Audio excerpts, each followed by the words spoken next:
Kobayashi. That was a tactical split, so I deliberately contributed to the group's breaking up. And just like that, they were gone. And it comes back together. Beautiful. Perfection. Hello, and welcome to another little race I'm about to do. This is stage 1 of Race Scotland on the rolling Highlands. I did the 2-lap course in the Tour de Zwift an hour ago, well, starting an hour ago, and I won that one. I'm not feeling the greatest, to be honest, so we'll see how it goes here. Just 1 lap. Yeah, let's see how it goes. Yeah, let's spin up and go.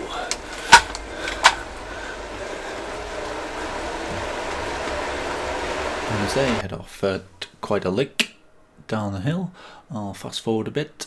And as I alluded to, I'd already done a race earlier today, so I was feeling quite tired, on top of the fact that the day before I'd done 100 kilometres, mainly racing in 3 races as part of my Saturday 3 in 100 challenge, which you can find out more about if you look at my other videos. And that gave me half an hour between the last race and this to have a look at the opposition. And basically, they're all very strong. We've got Buckby, Flintstone, Kondo, Dennis, all with either fantastic sprints, great 20-minute power, great 1-minute power, and each one of them, I would say, would have a 50-50 chance of beating me on a normal day, let alone a day when I've done so much. And this guy, Lambert, who had an enormous sprint.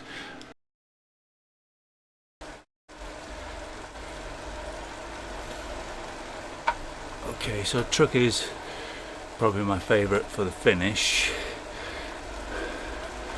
but I think there's only 2 power-ups in this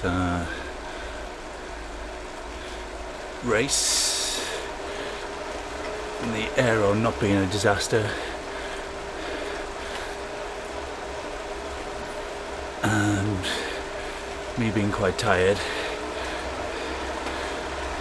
and not wanting to forego a power-up opportunity.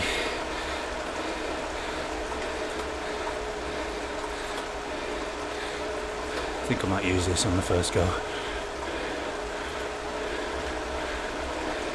As soon as we get to the first rise, Flintstone really gives it something. Going off the front, some great power, splitting things up a bit. Blimey, he's really going for it. Flintstone keeps the power on for quite some time, and some cads have a jape with him about if he's got plans for later. And essentially he says that he's seeing what works, so hinting that he's really looking at what's going to work for ZRL on Tuesday, which is something which does play into my favour, that some people will be using this as a recon and test for what works in ZRL, whereas I've already done about 8 races on this circuit, which means that I've got my timing down for this sprint section here, the breakaway Bray. Almost lose touch there, so decide to get on to this as it starts to break up. Can't tell quite where the break is going to be, and as it comes about here, it starts appearing on the source information, and that looks like a good break, so it's unlikely to succeed, so I'm going to just sit in on this pack, but it could well make both groups work. So Lambert leads us through the first lap banner, and off we set on the first lap proper. And I just sit in, but as things get into motion again, it's not long before Flintstone takes off the front again. Quite a lick. And there he goes, and the second group catch up again, and he's still putting the pressure on, and things eventually calm down and get a wee bit of rest. I've picked up the aero power-up, which is not what I want for the finish, so I'm going to look for an opportunity to use that before the next banner as we go through the sort of roll-in terrain around the mythical roundabout. Okay, let's see if anyone goes for it on the climb. Yep. I've already decided that at this point in the race a safe number to get away is about 6. So there's 2 get away, I think, led by Flintstone. Now 3, 4, 5. Start to realise that I may have to start following, so start to put down the power following these 3 guys. I think this is about my safe spot. Any more than the ones already ahead, and I think that move's too dangerous. So I decide to sit in here, and at this point I realise it is a good opportunity for potentially a tactical split whereby I encourage the split to grow and work even by hitting my power up, taking the front, but then actually reducing my power. So as I hit the front, giving everyone else the impression that I'm going to do the chasing, actually come off the power almost completely, just to stay in the front and let the gap grow. Only grows by a second or so, but it all helps to help this break get established.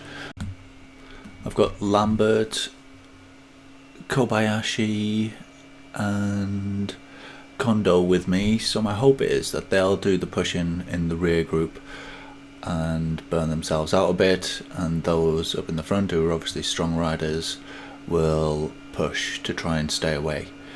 And no one's really taking the bait at the moment. I think the front group probably are pushing. In a normal race, if I wasn't so tired, I probably would have tried to get with the front group, but that would have used extra energy than I'm using here, partly because they're going faster, but also because there's less draft available, and might feel obligated to actually take a turn on the front as well. So the gaps come down to 3 seconds, but we're still on the rise, so they're most likely to grow that gap, and indeed it does grow to 4 seconds. So they must be pushing. Taking the bait. And I'm sitting nice and pretty at the back of the larger pack, getting more draft. I'm not doing as much work. I love these sort of races. That was a tactical split, so I deliberately contributed to the groups breaking up how tactical in the hope that people would work on the front here to bring them back. Smaller numbers in the front group, but large enough for it to be realistic. It's not too far from the finish, so there'll be hopes of them staying away. Looks like they might stay away. But there's sufficient quality and quantity of riders in the group that I'm with to give a very good chance that we're going to pull them back, especially as there's some descents, which stupid back dynamics in Zwift as it stands mean that larger groups descend faster than smaller groups, which isn't the case in real racing.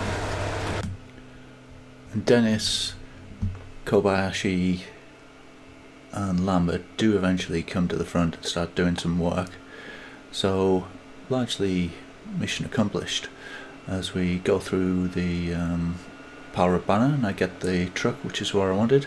There's Lambert and I think Kondo on the front, and they almost bring it back. Feel confident now, there's a little downhill that it's going to come back, so I accelerate into the descent, take my super tuck and do the final bit of work to bring it back really, but do it by having 0 watts.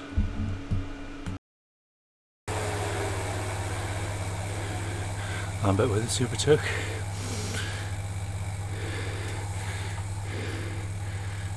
And it comes back together. Beautiful.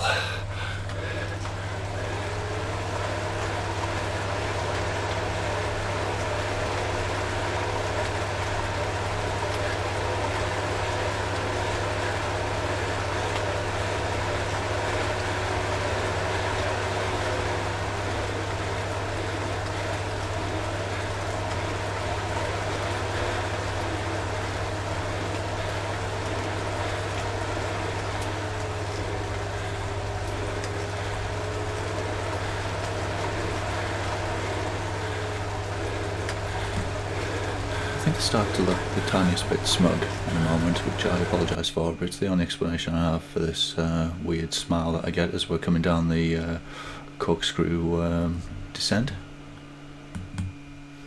1.4 kilometres to go, and everything has worked out as I wished. I've got the power up that I wanted, everyone's back together. Pretty much everyone seems to have done more work than me. I've just sat in the back almost all the way and getting ready for the run-in to the finale. Just adjusting my mouse pointer to make sure that that's the active screen for my power up firing, because voice attack doesn't seem to be working reliably. Final rub down. A little bit of a panic as I dropped the towel, wondering it might go in mechanics or so on. A little drink of water, and here we go, into the finale.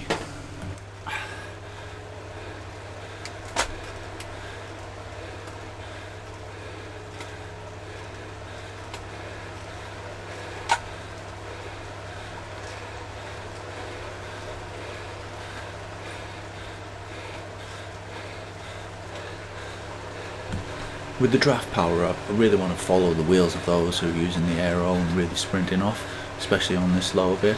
So I want to take advantage, and there's another one firing off, so there's like a train of aeros which I can follow. I managed to stick on the wheel of Lambert here, and round in the final corner and up the final bend, pass him, putting out some big numbers to take it to the line.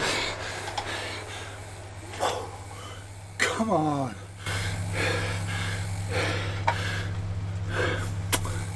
Perfection.